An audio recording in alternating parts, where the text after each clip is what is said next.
नमस्कार दोस्तों, एक बार फिर से आप सभी का मैं स्वागत करता हूं हमारे उसी चैनल जिसका नाम है द भाटी क्लासेस। दोस्तों, हमारा जो शीर्षक जो प्रकरण चल रहा था वो था भाषा की इकाइयां, जो थोड़ा सा लंबा हो रहा है, लेकिन आज हम ज्यादा इसे और बढ़ने नहीं देंगे और आज की वीडियो में ये भाषा की इकाइयां टॉपिक कंप्लीट हो जाएगा। दोस्तों, जो टॉपिक है हमारा उसका नाम है दोस्तों भाषा की इकाइयां।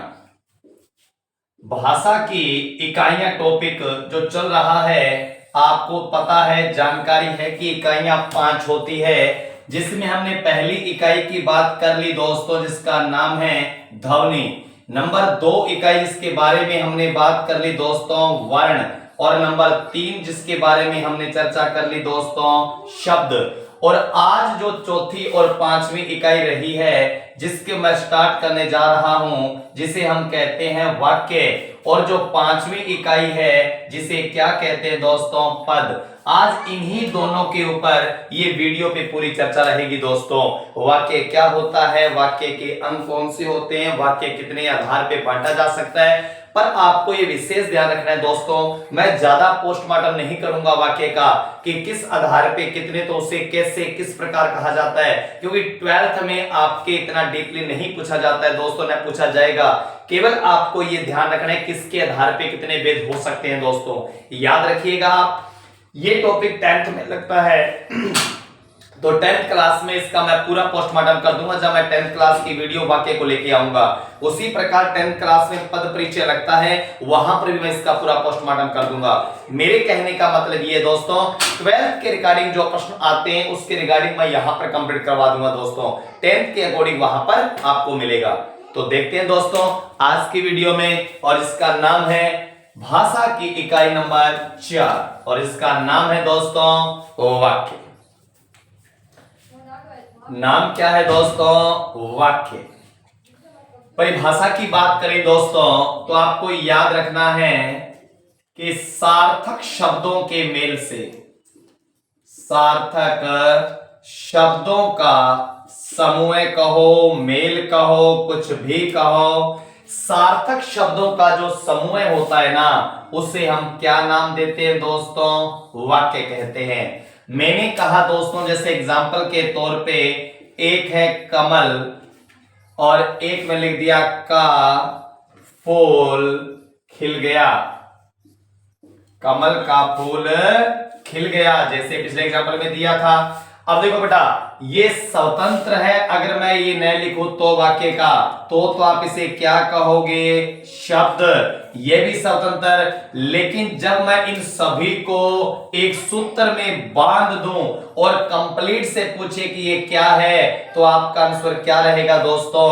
वो वाक्य रहेगा।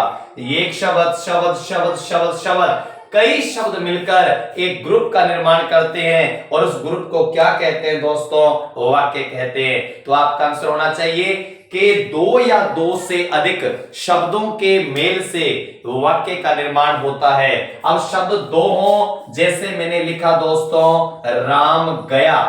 अब देखो बेटा, यहां पे गया मतलब क्रिया है जाना, और राम क्या है दोस्तों? कर्ता। कर्ता और क्रिया के होने के बावजूद भी वाक्य का निर्माण होता है। राम गया, अब ये एक क्या बन गया? सेंटेंस बन गया, अर्थात इनमें केवल 2 शब्दों का प्रयोग किया गया है। तो अगर आपसे पूछे कि वाक्य का निर्माण कितने शब्दों से, तो आप कह कम से कम 2 शब्द, और अधिक से अधिक कितने भी हो सकते हैं दोस्तों। तो इसकी परिभाषा ये भी बन सकती है कि 2 या 2 से अधिक शब्दों का समूह क्या कहलाता है दोस्तों? वाक्य। और ये डेफिनेशन भी याद रखनी है कि सार्थक शब्दों का जो समूह होता है उसे भी क्या कहते हैं? वाक्य। ये थी डेफिनेशन की बात। अब मैं बात कर रहा हूं वाक्य को कितने आधार पे बांटा जा सकता है और किस आधार पे कितने इसके भेद हो सकते हैं दोस्तों। वाक्य टॉपिक है हमारा दोस्तों, इसको मैं पूरा इरेज कर लेता हूं, स्पेस मिल जाए हमें। तो टॉपिक हमारा वाक्य, परिभाषा की हमने बात कर ली दोस्तों। मैं ये कह रहा हूं कि वाक्य परिभाषा यानी कि जो सार्थक शब्दों का समूह है, सार्थक शब्दों का समूह है। सार्थक शब्दों का जो समूह होता है उसे हम क्या कहते हैं दोस्तों? वाक्य कहते हैं। वाक्य के कई बार ये पूछा जाता है दोस्तों कि वाक्य के अंग कितने होते हैं। तो आपको याद रखना है कि वाक्य के अंग कितने होते हैं दोस्तों? तो 2 होते हैं दोस्तों। एक कौन सा होता है जिसे बेटा इसे कहते हैं उद्देश्य। क्या कहते हैं दोस्तों? उद्देश्य। इसी का दूसरा नाम याद रखना है दोस्तों, कर्ता। और जो इसका दूसरा अंग होता है बेटा उसे कहते हैं विधेय। और विधेय का दूसरा नाम क्या होता है दोस्तों? क्रिया। अब ये उद्देश्य कर्ता क्या होता है? मैंने ये लिखा बेटा कि राम पुस्तक पढ़ता है। मैंने ये सेंटेंस लिखा कि राम पुस्तक पढ़ता है। तो आपको याद रखना है कि उद्देश्य को क्या कहते हैं? कर्ता। और कर्ता के बारे में आप जानते हैं कि जिसके द्वारा क्रिया की जाती है, जो काम को करता है वह वाक्य का क्या कहलाता है बेटा? उद्देश्य। तो पुस्तक पढ़ने का काम किसके द्वारा किया जा रहा है बेटा? राम के द्वारा किया जा रहा है। तो यहां पे कर्ता कौन बना? राम। उद्देश्य कौन बना? राम। मैं चलता हूं विधेय। विधेय के अंदर आपको एक लाइन याद रखनी है दोस्तों, कर्ता के द्वारा जो काम किया जाता है, जो क्रिया की जाती है, उसे क्या कहते हैं दोस्तों? उसे कहते हैं विधेय या क्रिया। जैसे मैंने लिखा कि राम पतंग उड़ाता है। राम पतंग उड़ाता है। मैंने ये लिख दिया दोस्तों। अब देखो राम तो क्या हो गया? कर्ता हो गया। राम के द्वारा कौन सी क्रिया की गई दोस्तों? उड़ाने की। तो ये क्या बनी दोस्तों? क्रिया या विधेय। क्रिया या विधेय। लेकिन आपसे ये पूछे कि एक कंप्लीट वाक्य में आप विधेय किसे मानोगे? तो आप कर्ता को छोड़कर कंप्लीट आप इसे क्या मान सकते हो दोस्तों? क्रिया या विधेय मान सकते हो। लेकिन 2 प्रश्न बनते हैं दोस्तों यहां पर। एक आता है दोस्तों कर्ता का विस्तार। क्या आता है? कर्ता का विस्तार। और इधर आता है विधेय का विस्तार। विधेय का विस्तार। कि कर्ता का विस्तार, विधेय का विस्तार क्या होता है? तो आपको याद रखना है कर्ता से पहले जो कुछ भी कर्ता के बारे में कहा जाता है ना, वो सब क्या कहलाता है दोस्तों? कर्ता का विस्तार। मैंने यहां लिख दिया दशरथ पुत्र राम ने राम ने रावण को मार दिया। रावण को मार दिया। अब आपसे पूछे कि इसके अंदर कर्ता कौन है? तो रावण को मारने का काम किया किसने है? राम ने किया है। तो ये राम क्या हुआ दोस्तों? कर्ता हुआ। अब आपसे ये पूछा जाए कि कर्ता का विस्तार क्या रहेगा? तो आपको याद रखना है दशरथ पुत्र है, ये क्या कहलाएगा दोस्तों? कर्ता का विस्तार कहा जाएगा। यही तो मैंने कहा कि कर्ता से पहले, किससे पहले दोस्तों?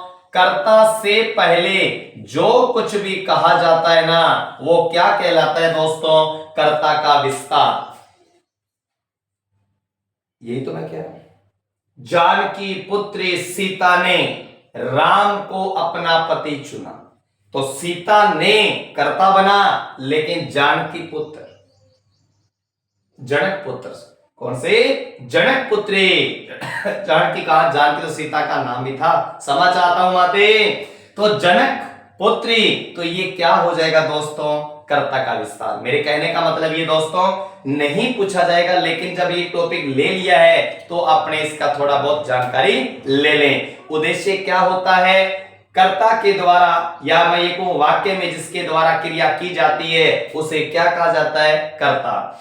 कर्ता का विस्तार क्या होता है? तो याद रखना, कर्ता से पहले कर्ता के बारे में जो कुछ भी कहा जाता है वो क्या कहलाता है? कर्ता का विस्तार। अब राम ने ये कर्ता हुआ, कर्ता से पहले कर्ता के बारे में क्या कहा गया है उससे संबंधित कि राम क्या है? दशरथ पुत्र है। तो दशरथ पुत्र, ये दो सेंटेंस क्या बन जाएंगे हमारे लिए? कर्ता का विस्तार। आता हूं विधेय के विस्तार की ओर। मैंने लिखा राम ने रावण को तीर से मार दिया। लिख दिया दोस्तों। राम ने, ये तो क्या हो गया? कर्ता। I am right? कर्ता। मारना क्या होती है? क्रिया, यानी कि विधेय। अब ये जो बीच में बच गया, ये सारा क्या कहलाता है बेटा? ये विधेय का विस्तार कहलाता है। समझने का प्रयास करना। कर्ता के बाद और क्रिया से पहले जो बीच में दिया जाता है वो विधेय का विस्तार कहलाता है, वह क्रिया का विस्तार कहलाता है। वैसे रावण को यहां पे कर्म है, तीर से कर्णकारक माध्यम बनाए, लेकिन जब आपसे पूछे कि इसमें विधेय का विस्तार कौन सा है तो आप कंप्लीट कहोगे रावण को तीर से। ये कंप्लीट हमारा क्या कहलाएगा? विधेय का विस्तार। तो आपको याद रखना है कि वाक्य के अंग कितने होते हैं? दो होते हैं। पहला अंग कौन सा होता है दोस्तों? जिसे उद्देश्य या कर्ता कहा जाता है। और दूसरा अंग कौन सा होता है दोस्तों? जिसे विधेय या क्रिया कहा जाता है। कर्ता का मतलब होता है जिसमें वाक्य में जिसके द्वारा क्या किया जाता है? काम किया जाता है, क्रिया की जाती है, वह क्या कहलाता है दोस्तों? काम करने वाला, वह कहलाता है उद्देश्य। अर्थात जो काम को करेगा वो काम को करने वाला, अर्थात वो कर्ता कहलाएगा। लेकिन काम करने वाले के द्वारा जो काम किया जाएगा ना, जो क्रिया की जाएगी, उससे हम क्या कहेंगे? विधेय कहेंगे या क्रिया। कर्ता का विस्तार, कर्ता से पहले जो कुछ भी कर्ता के बारे में कहा जाएगा वो कर्ता का विस्तार कहलाएगा। विधेय का विस्तार, कर्ता के बाद और क्रिया से पहले, क्रिया से संबंधित जो कुछ भी कहा जाएगा वो सारा क्या कहलाया जाएगा दोस्तों? क्रिया का या विधेय का विस्तार। चलता हूं आगे दोस्तों। कोई भी आपके डाउट रहे दोस्तों, आप अपने कमेंट के माध्यम से जरूर पूछें, मुझे अच्छा लगेगा दोस्तों।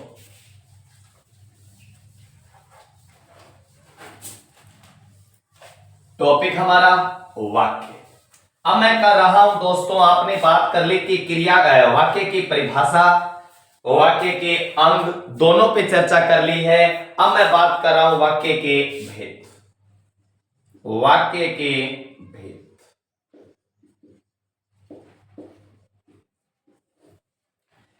कितने वर्गीकरण किए जा सकते हैं? तो ज्यादातर ये आता है दोस्तों 3, कहीं पर 2 भी आता है।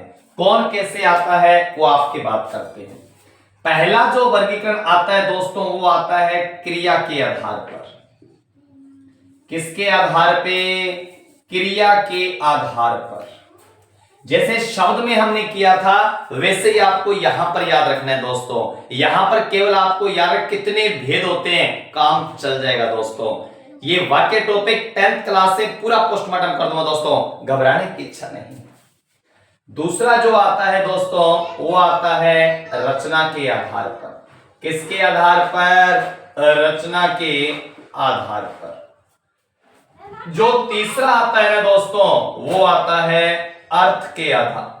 किसके आधार पर? अर्थ के आधार पर। तो आपको याद रखना है कि वाक्य को 3 आधार पे वर्गीकरण किया जा सकता है। पहला क्रिया के आधार पर, दूसरा अर्थ के, और तीसरा रचना के आधार पर।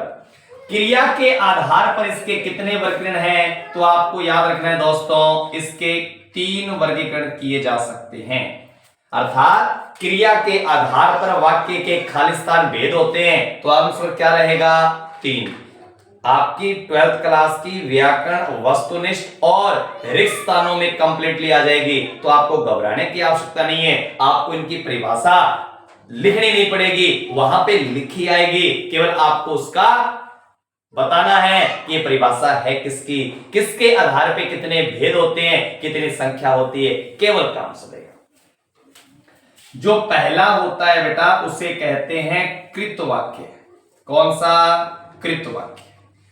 जो दूसरा होता है उसे कहते हैं कर्मवाक्य। क्या होता है? कर्मवाक्य। और जो तीसरा होता है ना दोस्तों, उसे क्या कहते हैं? भाववाक्य। तो याद रखना है, क्रिया के आधार पर कितने वाक्य कर सकते हैं हम? कृतवाक्य, कर्मवाक्य और भाववाक्य। क्या होते हैं मैं बात करूंगा। रचना के आधार पर कितने भेद किए जा सकते हैं? तो याद रखना है आपको, 3 भेद किए जा सकते हैं। पहला कौन सा है? तो याद रखेंगे, जिसे बेटा सरल भी कहते हैं और जिसे साधारण भी कहते हैं। सरल या साधारण वाक्य। जो दूसरा है दोस्तों उसे कहते हैं संयुक्त। संयुक्त परिवार होता है ना, मिला वही संयुक्त परिवार, संयुक्त वाक्य। और तीसरा होता है जिसे कहते हैं दोस्तों मिश्र या मिश्रित वाक्य। तो रचना के आधार पर जो वाक्य का वर्गीकरण किया जा सकता है वह होते हैं दोस्तों 3 आधार पर। अर्थ के आधार पर जो वर्गीकरण किया जाता है, बहुत बार पूछा है कितने भेद किए जा सकते हैं, तो आपको याद रखना है कि वो कितने भेद होते हैं? 8 होते हैं। कौन कौन से होते हैं चर्चा कर लेते हैं। पहला जो होता है बेटा उसे कहते हैं विधानवाचक वाक्य। कौन सा? विधानवाचक। जो दूसरा होता है उसे कहते हैं दोस्तों निषेधवाचक। मोस्टली आपको याद रखना है दोस्तों ये। जो तीसरा होता है उसे कहते हैं दोस्तों इच्छावाचक। जो चौथा होता है उसे कहते हैं आज्ञावाचक।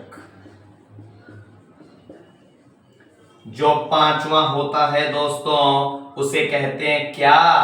प्रश्नवाचक। नंबर 6 कौन सा? विस्मयादि, विस्मयादि बोधक। और नंबर 7 संकेतवाचक। क्या कहते हैं? संकेतवाचक। और नंबर 8 बढ़ा दे ठाठ, और वो है कौन सा? जो कहते हैं संदेह। संदेह का एक नाम और मिलता है दोस्तों जिसे कहते हैं संदिग्ध।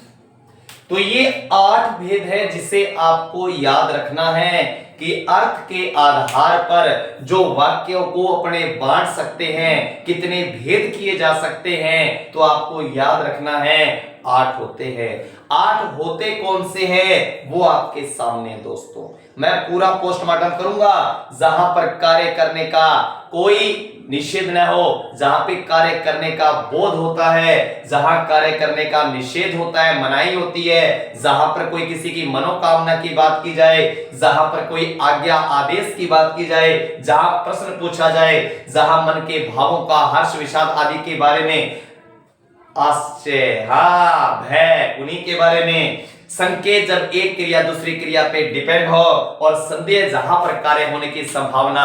मैं ये कह रहा हूं दोस्तों इन कंप्लीट को मैं वाक्य के अंतर्गत, क्योंकि 12th क्लास में केवल शॉर्ट रूप में वाक्य दिया गया इकाई के रूप में, लेकिन 12th क्लास में वाक्य का शीर्षक दिया गया है, वहां पर मैं इसका पूरा पोस्टमार्टम कर दूंगा। आपको घबराने की आवश्यकता नहीं है। अगर मैंने यहां पर डीपली करवा दिया तो आप ज्यादा डीपली जाकर पढ़ोगे और अपना टाइम वेस्ट होगा। दोस्तों आपका टाइम एक एक मिनट आपके लिए उपयोगी है, क्योंकि आज तारीख 21 हो चुकी है, लगभग 50 दिन जा चुके हैं आपके इस सेशन के। तो आपको कम समय में अधिक पढ़ना है, तो मैं ज्यादा कचरा करवाने की मैं कभी भी इच्छा व्यक्त नहीं करता।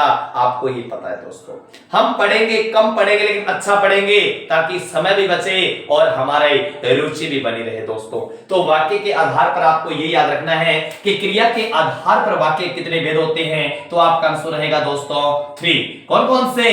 कृतवाच्य, कर्म वाक्य और भाव वाक्य। रचना के आधार पर हमारे वाक्य कितने आधार पे कितने बांटे जा सकते हैं, तो आपको याद रहेगा 3। पहला कौन सा, सरल, जिसे क्या कहा जाता है, साधारण भी।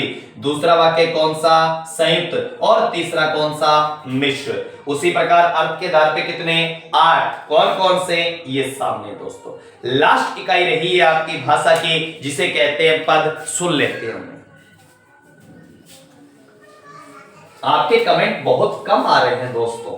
क्या आपको आनंद नहीं आ रहा, क्या आपको मजा नहीं आ रहा? मुझे ऐसा लग रहा है दोस्तों, क्योंकि मेरा प्रयास निष्फल रहे ऐसा होना नहीं चाहिए। मेरी ओर से कोई कमी रहे वो मैं होने नहीं दूंगा, लेकिन आपके कमेंट नहीं आते ना, तो मुझे थोड़ा अजीब सा फील होता है। तो आप कमेंट भरपूर दिया करें, अपने जो डाउट है, जो भी बातें हैं, आपको अच्छा लगा, कहां कमी रही, कुछ भी होता है तो आप जरूर अपने कमेंट के माध्यम से मुझ तक पहुंचाए दोस्तों। इकाई लास्ट रही है दोस्तों, जिसे कहते हैं पद। आपको याद रखना है बस एक परिभाषा कि जब शब्द का प्रयोग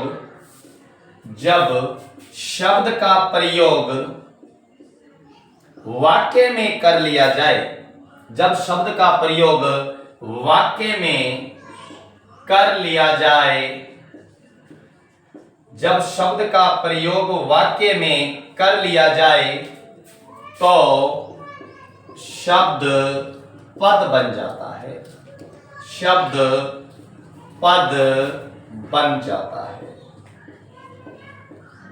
ये तो मैंने उस दिन बात कही थी। मैंने ये कहा था कि राधा अगर लिखा है तो आप कहोगे कि सर ये एक शब्द है। मैं ये कहूं कृष्ण तो आप कहोगे एक ये शब्द है, लेकिन मैं ये कहूं कि राधा कृष्ण की जोड़ी सुंदर लगती है, एक सेंटेंस बना दिया। क्या बना दिया, सेंटेंस बना दिया मैंने।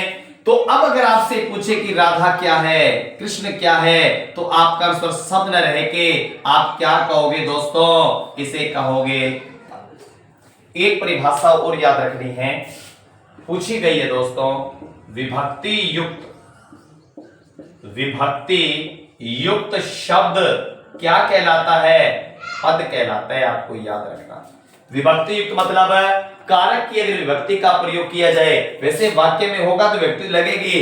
जैसे राम ने खाना खाया, राम ने खाना खाया।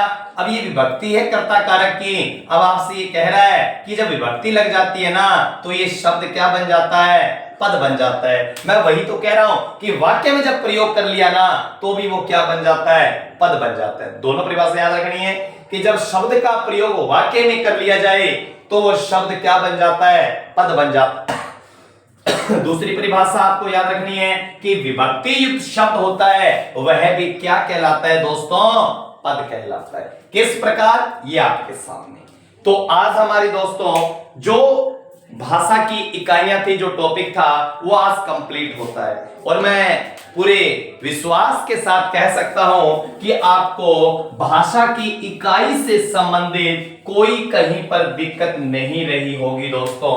हमने पूरा टॉपिक किया है भाषा को लेकर, और आज भाषा जो टॉपिक है हमारा कंप्लीट हो रहा है दोस्तों। हमने भाषा की इकाइयां की थी।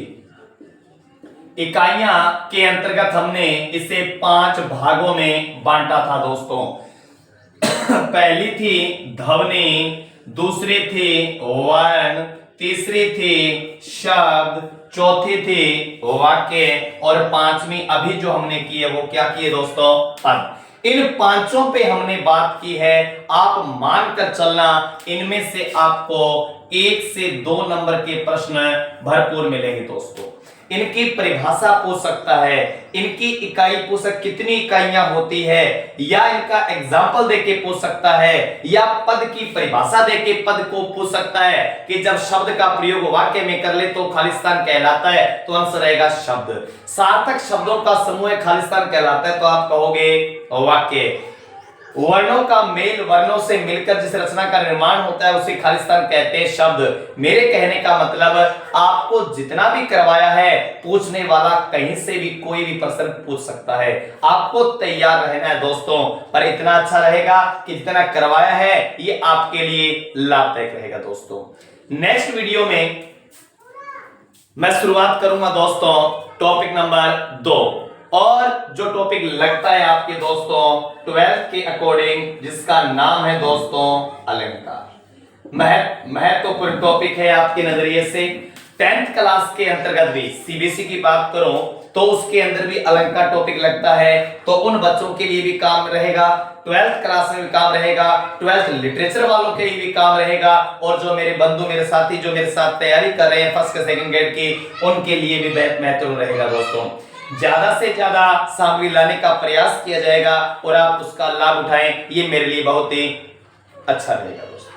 आपका काम वही, आप जो प्रेम जो प्यार मुझे दे रहे हैं उस प्रेम प्यार को इसी प्रकार बनाए रखें और ज्यादा से ज्यादा कमेंट करें, ताकि मेरा जोश, मेरा उत्साह वो गिरने ना पाए। मुझे ऐसा लगे कि मेरे द्वारा किया गया प्रयास मेरे सेल्सियों को अच्छा लग रहा है, मेरे दोस्तों को अच्छा लग रहा है। तब तक के लिए दोस्तों मैं धन्यवाद चाहता हूं, नेक्स्ट वीडियो को लेकर आऊंगा, तब तक के लिए